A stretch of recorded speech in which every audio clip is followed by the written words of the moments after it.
Have you ever wondered if every hurt is just an accident?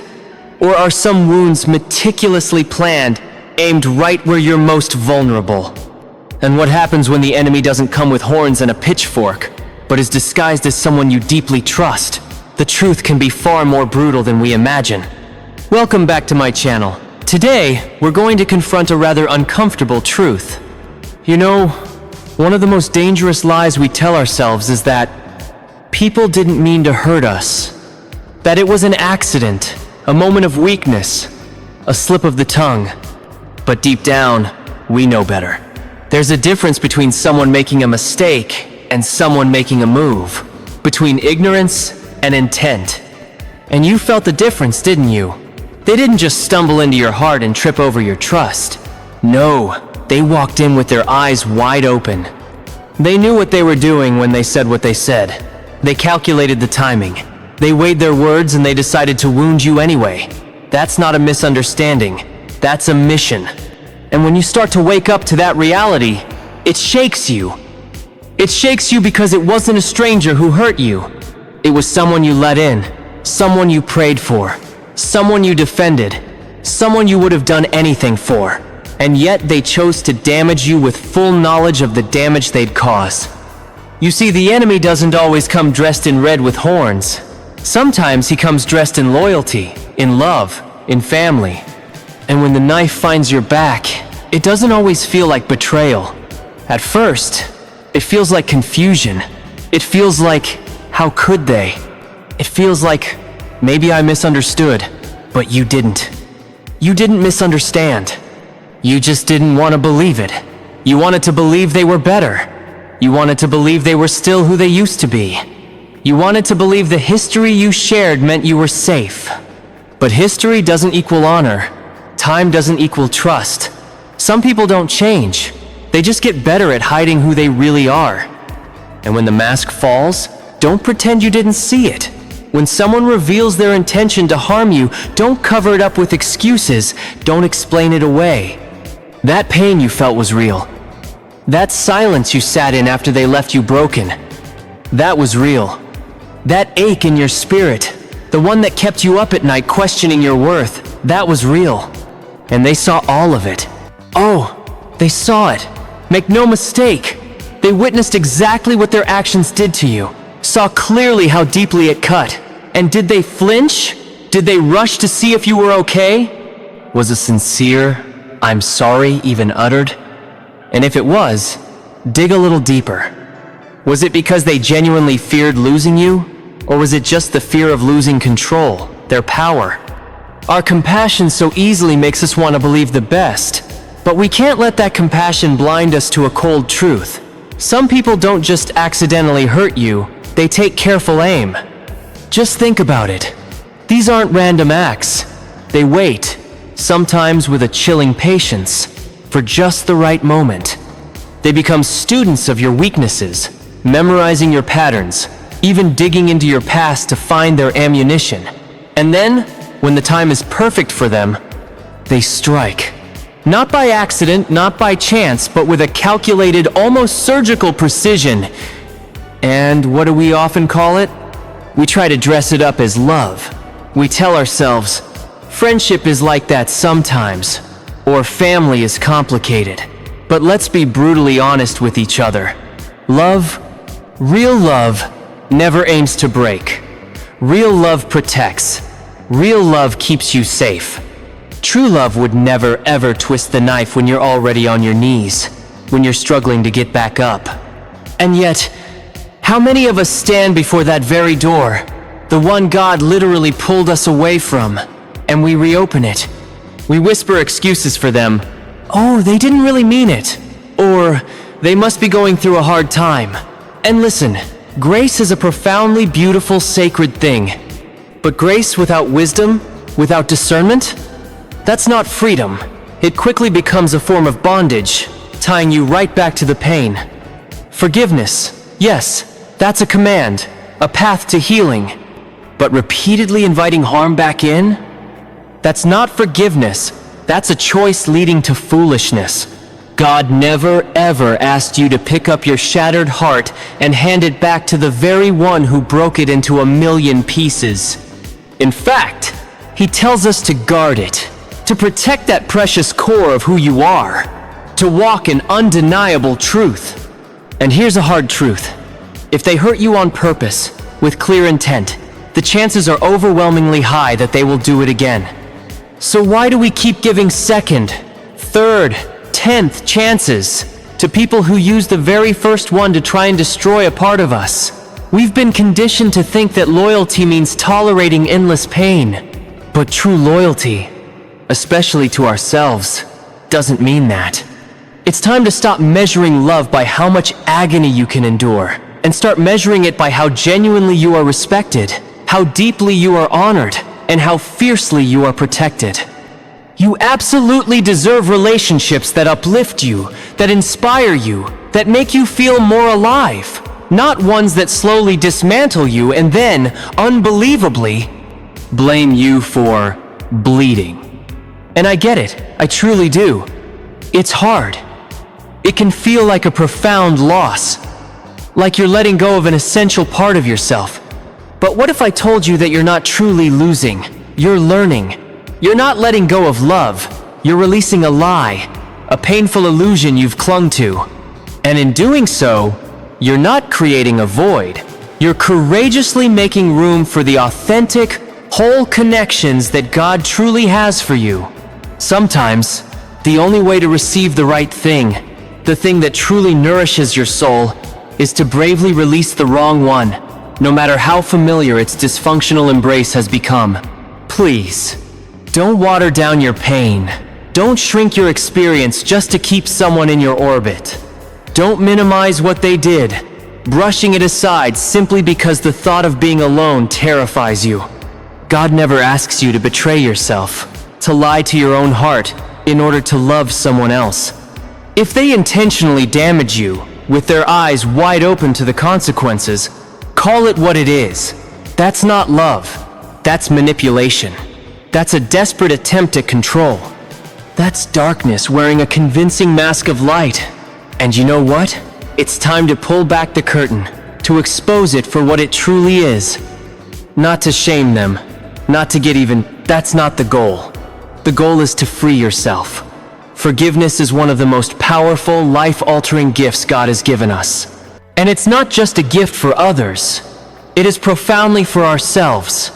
When we truly forgive, we release the insidious poison that has been coursing through our veins. With forgiveness, we finally put down the crushing weight we've been carrying. We break the heavy chains that try to bind us to a bitter, resentful past. But let me tell you something, plain and true. Forgiveness is not the same thing as access.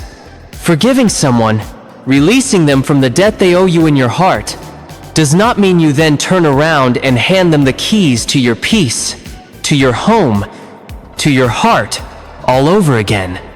You see, we've been told so often, and rightly so, to forgive. But in our eagerness to obey that, we sometimes forget an equally crucial instruction: to be wise, to be discerning. We often have this damaging misconception, a deeply ingrained misunderstanding, that if we truly forgive someone, it automatically means we have to open our arms wide and invite them back into our lives unconditionally. We think we have to pretend like nothing ever happened, to wipe the slate clean of all painful memories. We feel pressured to restore the exact same closeness, the absolute trust, to throw open the very door they once brazenly walked through to hurt us. But, my friend, that is not true forgiveness. That is forgetfulness, a desperate attempt to erase the past, and there's a vast difference between the two. Yes, God calls us to forgive. It's a journey of healing, a release. Yes, He calls us to forgive. But can you find any line in Scripture where He calls us to be fools? Did He ever say, "Go ahead, let that wolf back into the sheepfold," just because you prayed for him? Not at all. The truth is, there are people you have forgiven in the depths of your heart. A sincere and liberating forgiveness.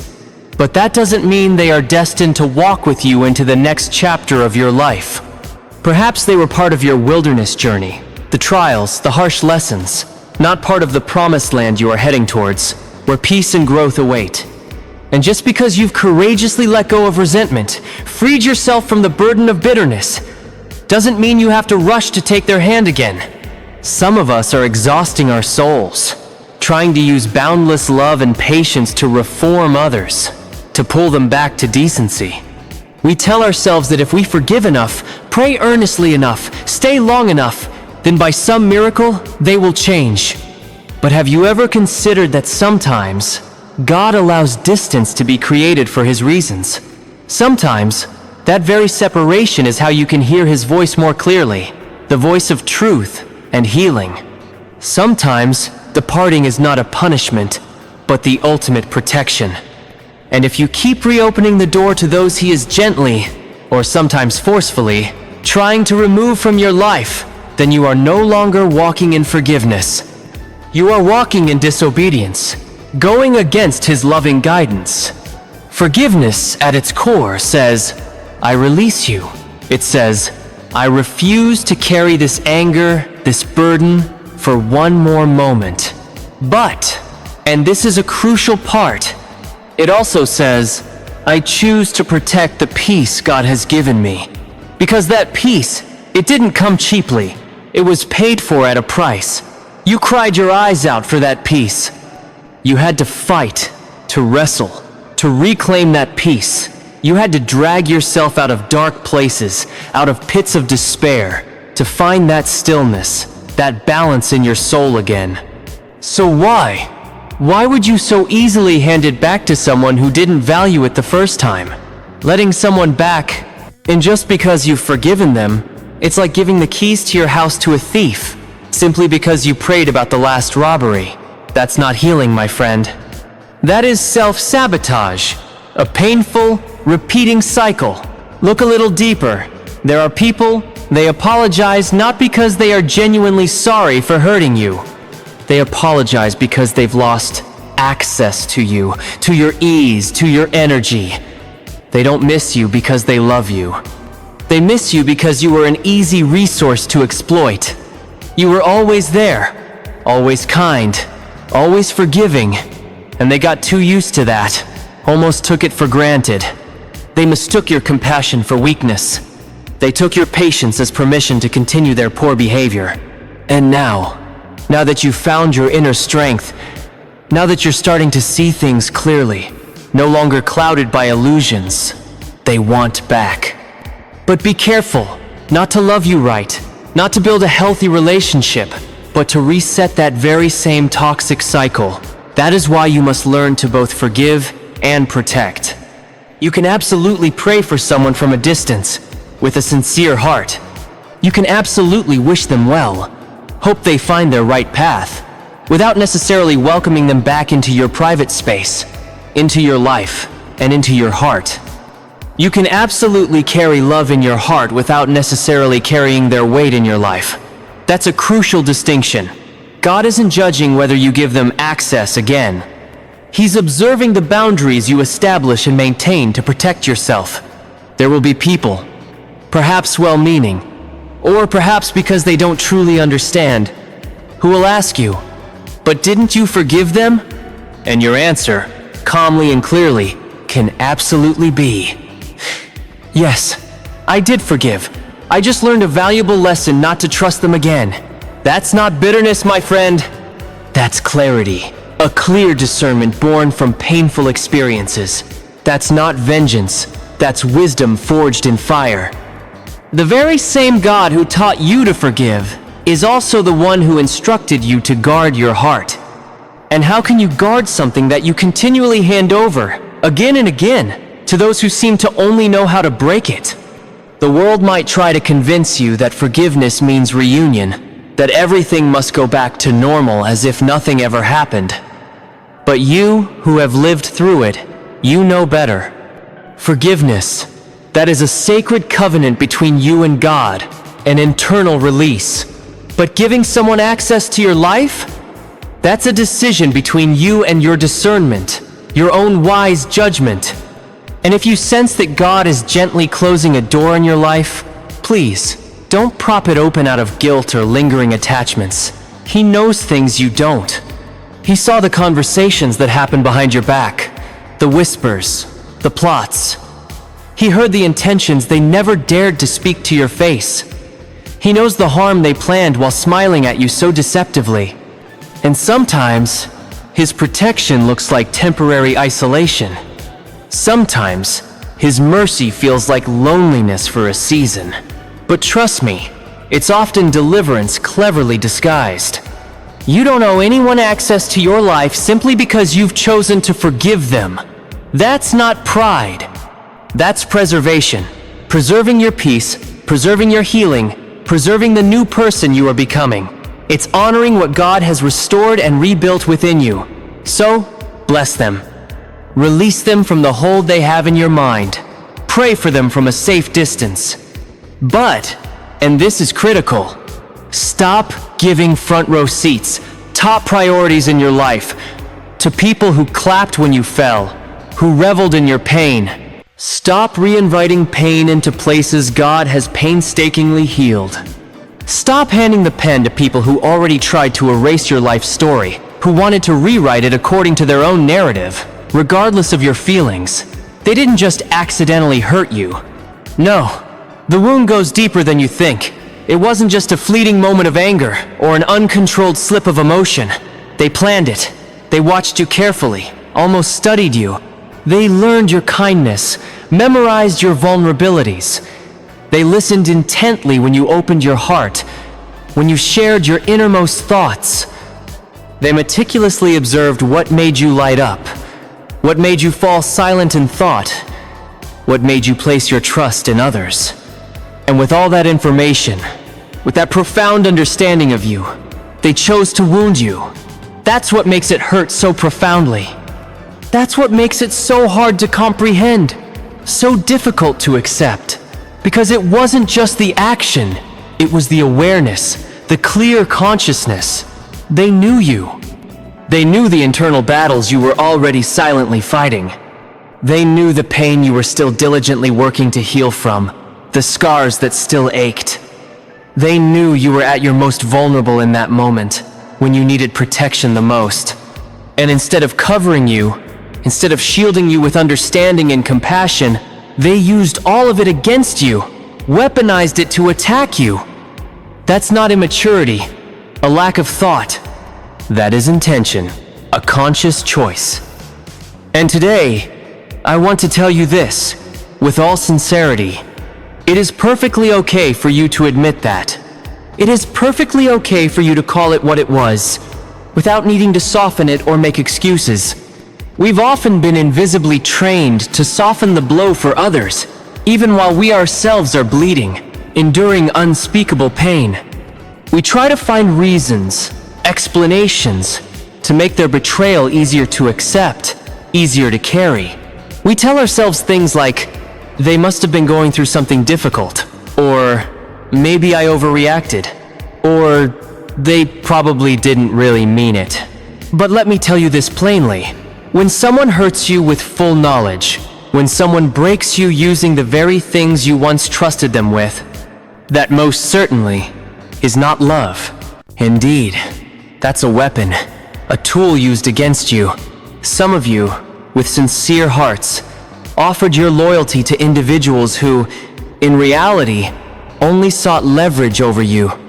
You confided your deepest secrets, your vulnerabilities, unaware they were being cataloged as ammunition, ready to be fired.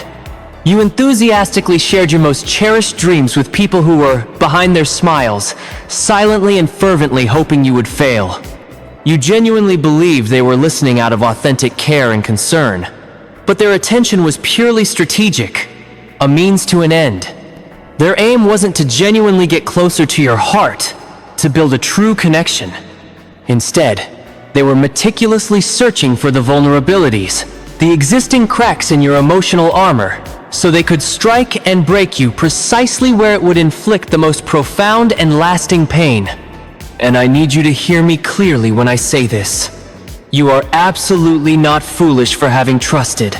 You are certainly not weak for having loved so openly. You are not naive simply because you chose to believe in the best potential you saw within them. That particular burden of shame is not yours to carry.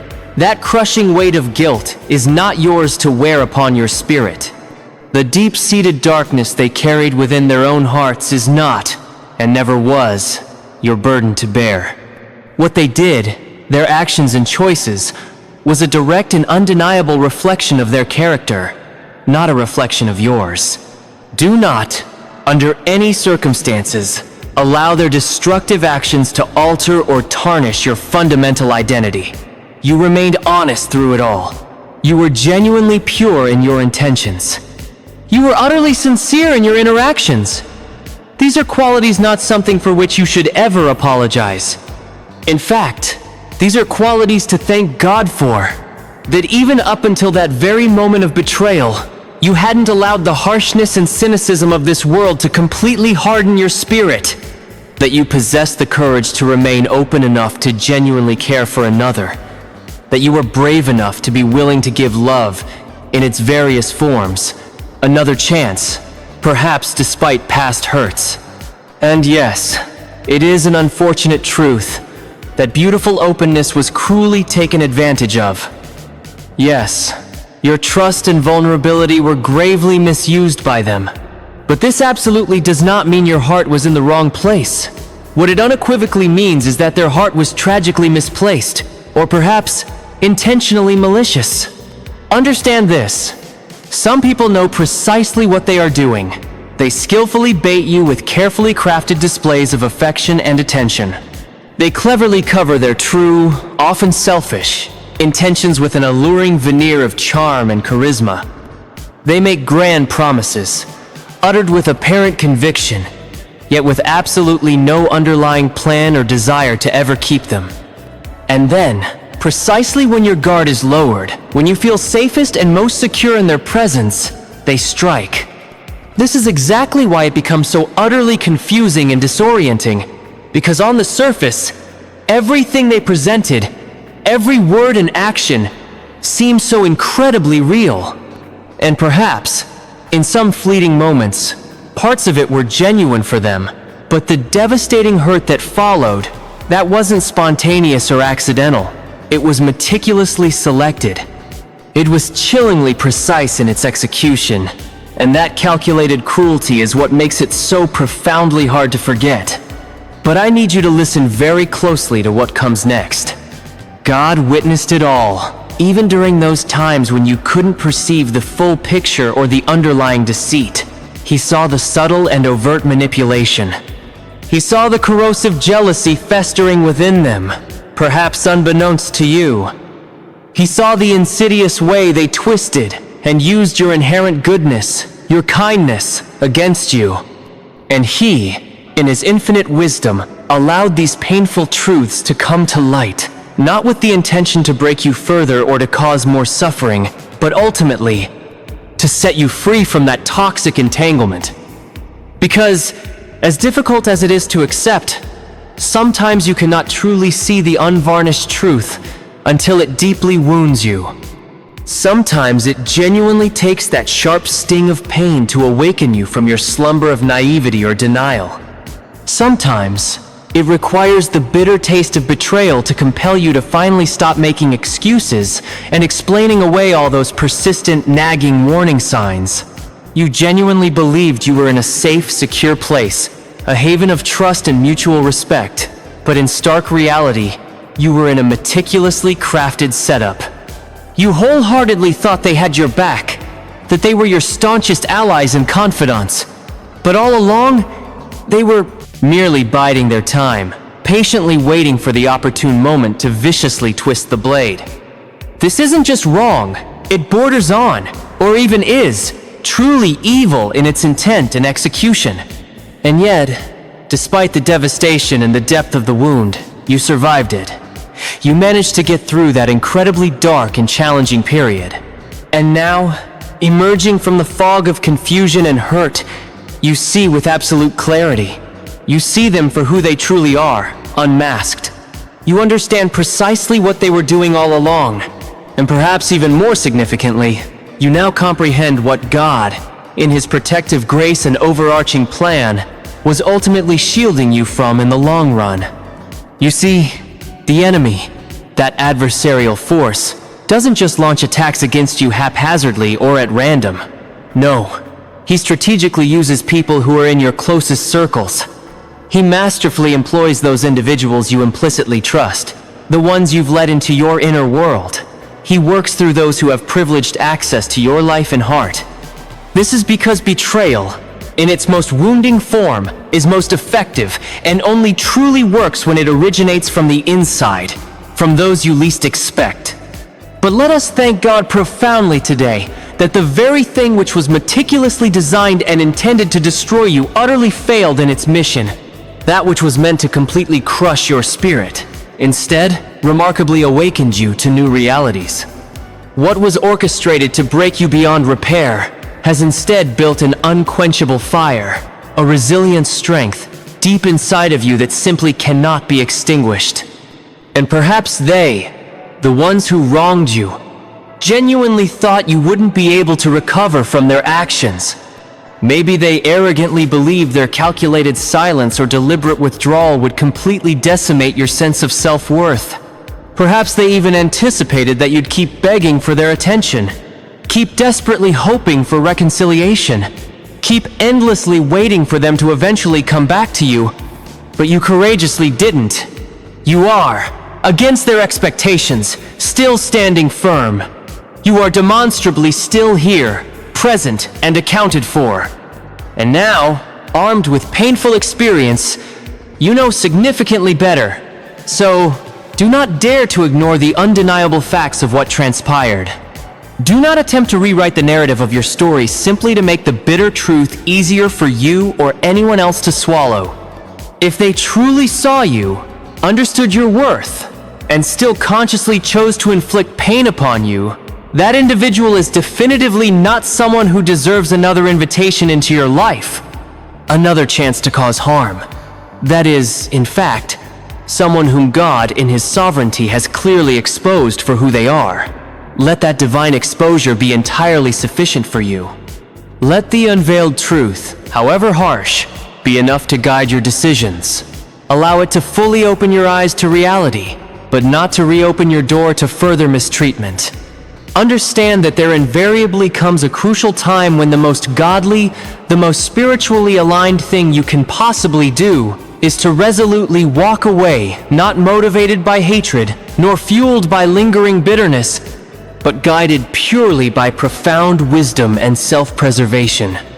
You absolutely do not have to remain in a place, a relationship, or an environment where your very soul feels as though it is constantly under siege and attack.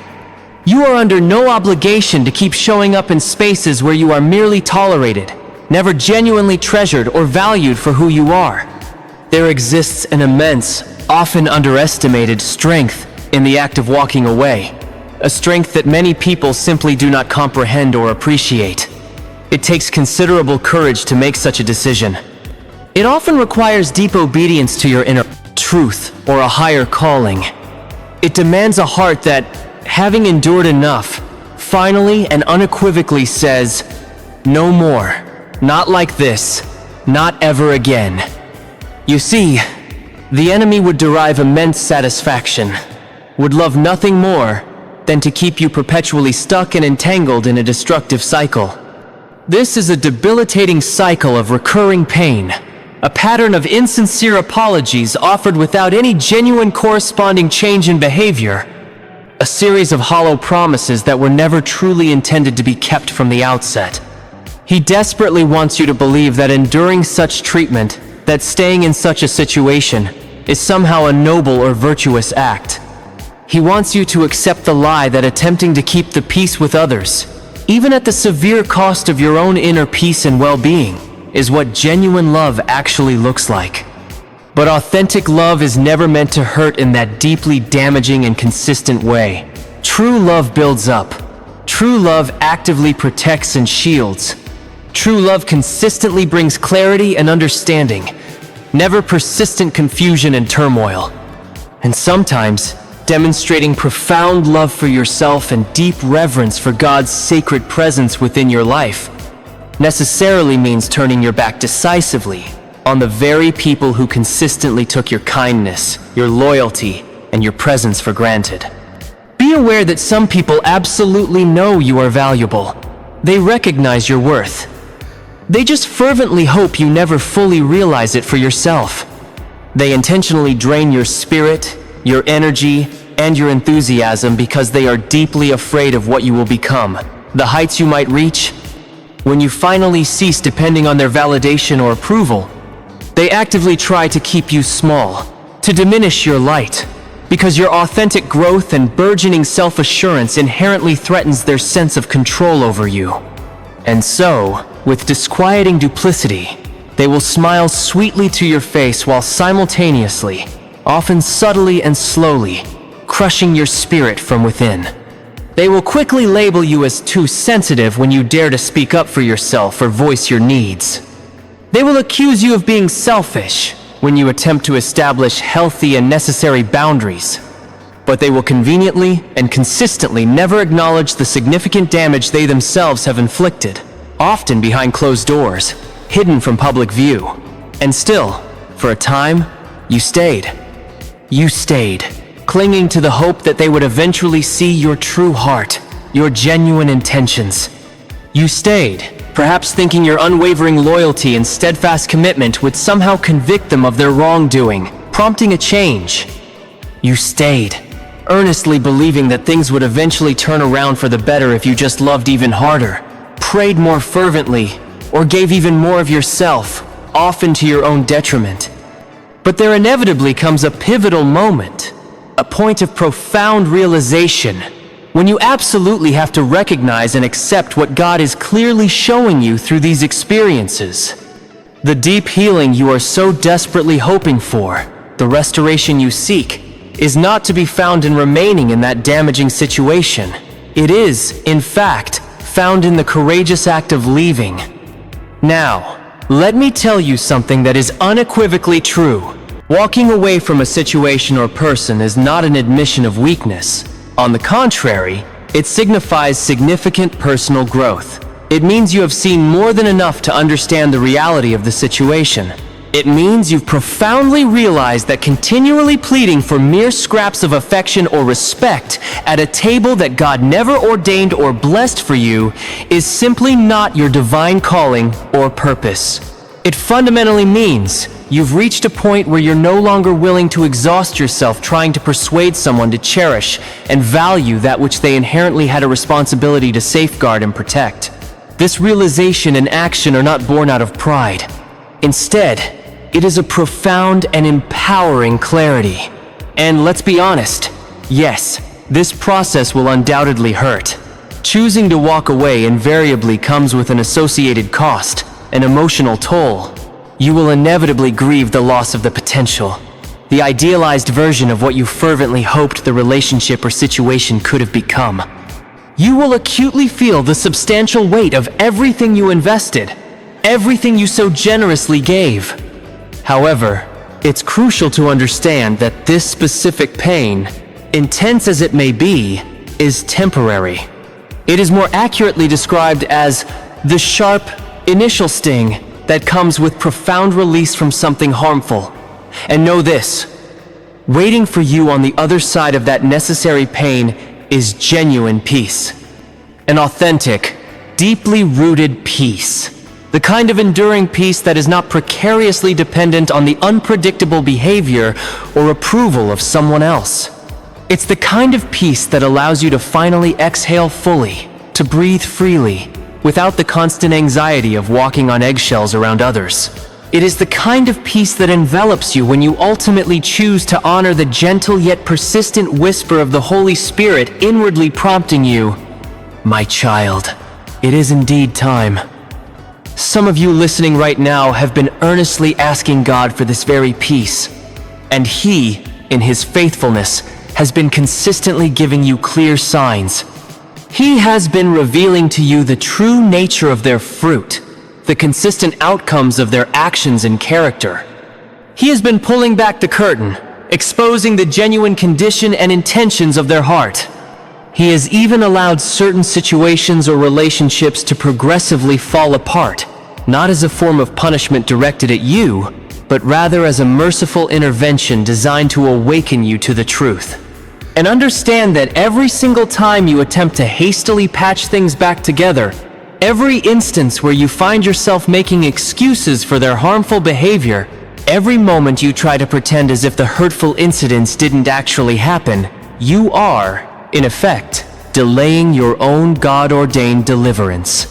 Many of you have been shedding countless tears over individuals from whom God has already, in His wisdom, removed His hand of blessing or involvement. You've been fervently pleading for a restoration of something that heaven, in its divine timeline, has definitively and purposefully closed the chapter on. It's a hard truth, but not every past relationship is destined or meant to be revived or resurrected.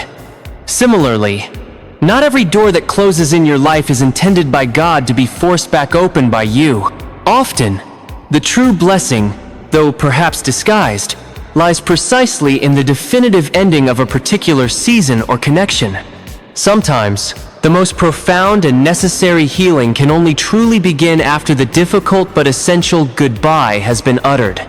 And please, do not allow misplaced guilt or a false sense of obligation to convince you to remain in a situation or relationship where you are being incrementally and slowly broken down. You absolutely do not owe anyone your precious sanity or your mental and emotional well-being. Furthermore, you do not owe anyone access to the renewed, healed, and stronger version of yourself, especially if they were significant contributors to your initial wounding and pain. If they were incapable of appreciating and loving you when you were selflessly giving them your absolute all, they most certainly do not deserve the privilege of your presence now that you have found your inner strength and reclaimed your power. Allow them to be shocked by your transformation. Let them wonder about the source of your newfound resilience. Let them sit uncomfortably with the profound silence that their own actions ultimately created in the space you once occupied. Your sustained absence will eventually communicate volumes, saying far more powerfully what your spoken words, perhaps unheard or dismissed, never could. The palpable peace that will radiate from you will speak far louder and more convincingly than any lengthy explanation you might feel compelled to offer. And trust this unwavering truth. The very same compassionate God who faithfully walked with you through the darkest, most challenging valley of your life will undoubtedly meet you and accompany you on the road leading out towards your healing and future. You are emphatically not walking away from this situation entirely alone, even if it feels that way initially. Instead, you are walking forward with a renewed sense of divine purpose. You are walking enveloped in His divine protection. You are courageously walking into a glorious promise, a destiny that simply cannot be fully realized or fulfilled if you remain tethered to a place of persistent pain and brokenness. It's crucial to understand that forgiveness is not, and never will be, the same thing as granting access. We frequently confuse these two distinct concepts, especially when our hearts are feeling particularly tender and are filled with earnest hope for reconciliation or change. You can absolutely forgive someone with the entirety of your heart. You can genuinely pray for their well-being, consciously release the suffocating bitterness you may feel, and sincerely wish them well on their journey, and yet, simultaneously, fully understand and accept that they no longer have a constructive or healthy place in your ongoing life.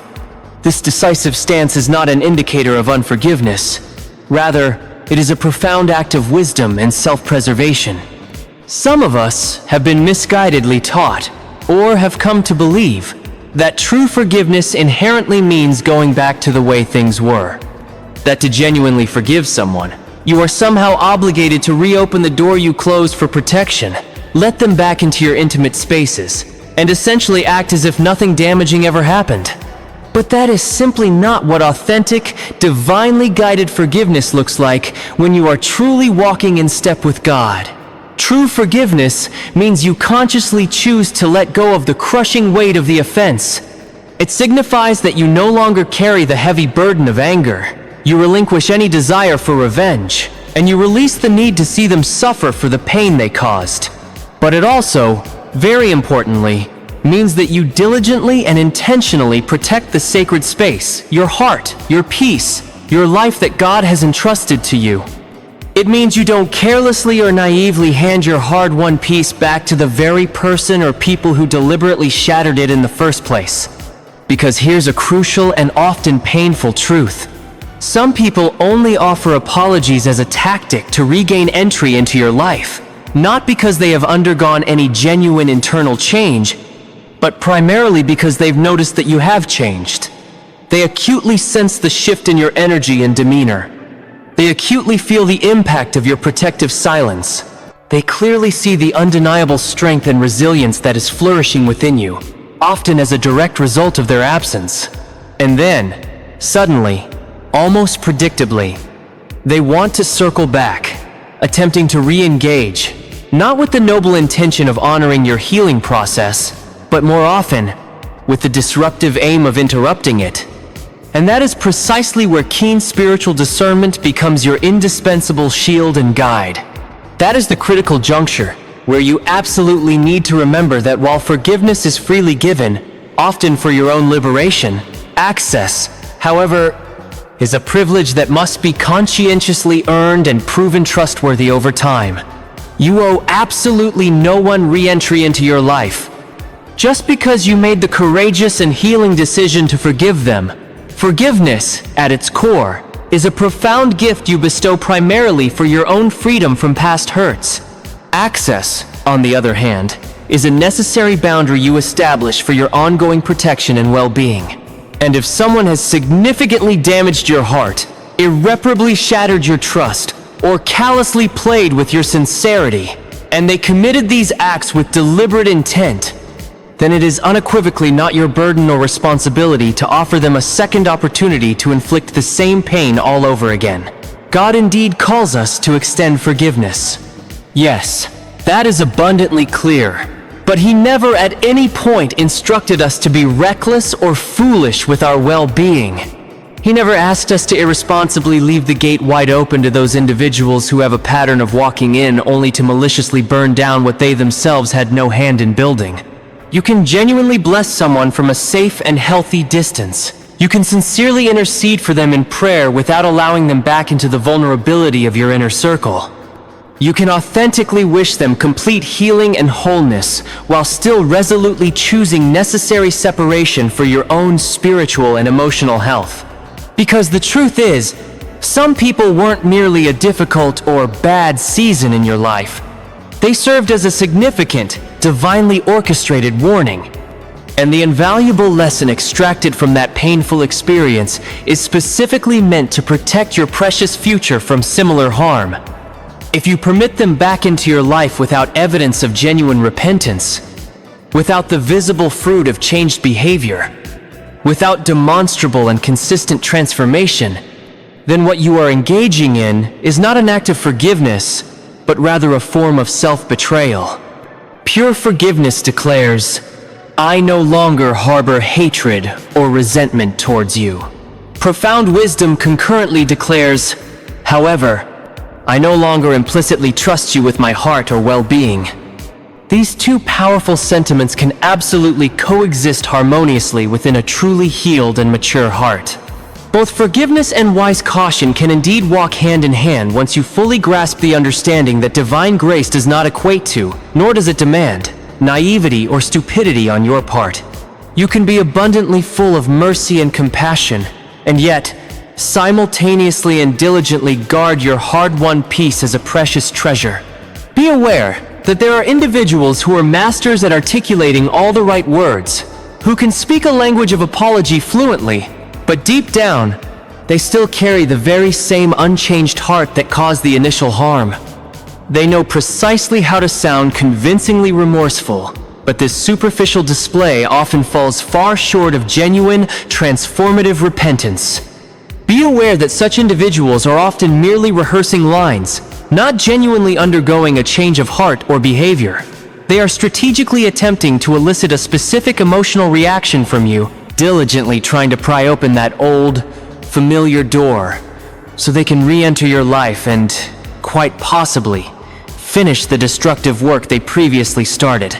And if you allow them back in prematurely, if you unfortunately confuse their sophisticated emotional manipulation with authentic spiritual transformation, you will very likely find yourself right back in the same debilitating pit you just painstakingly climbed out of. This is precisely why God, in His infinite wisdom, calls us to be as wise and discerning as serpents, yet as gentle and harmless as doves. It is entirely possible, and indeed encouraged, to be both loving and highly discerning in your interactions. You can be profoundly kind while simultaneously exercising necessary caution. You can be abundantly merciful while still remaining appropriately guarded. This balanced approach is not an indication of being cold-hearted. It certainly doesn't mean you're bitter or unforgiving. Rather, it's accurately called being a good and responsible steward of your precious soul, a soul entrusted to your care. The enemy, that adversarial force, would absolutely delight in you confusing genuine forgiveness with a state of passive acceptance or resignation. But the Spirit of God, your divine guide, consistently teaches you how to extend forgiveness without surrendering the vital, God-given boundaries that are essential for keeping you safe and emotionally sound. So, listen very carefully to this. The person or people who broke you, who caused you significant pain, do not get to dictate or define the terms of your new, unfolding season of life. Simply because they express remorse, or merely say they are sorry, does not automatically mean they are now safe for you to re-engage with. You absolutely need to look for tangible, consistent fruit of repentance in their lives. You need to diligently look for genuine humility, a true marker of a changed heart. You need to witness and verify actual, sustained transformation in their character and actions. This requires more than just well-crafted words, more than a display of tears which can be easily feigned, more than expressions of guilt which may or may not be sincere. It demands true, consistent, and observable change over a period of time.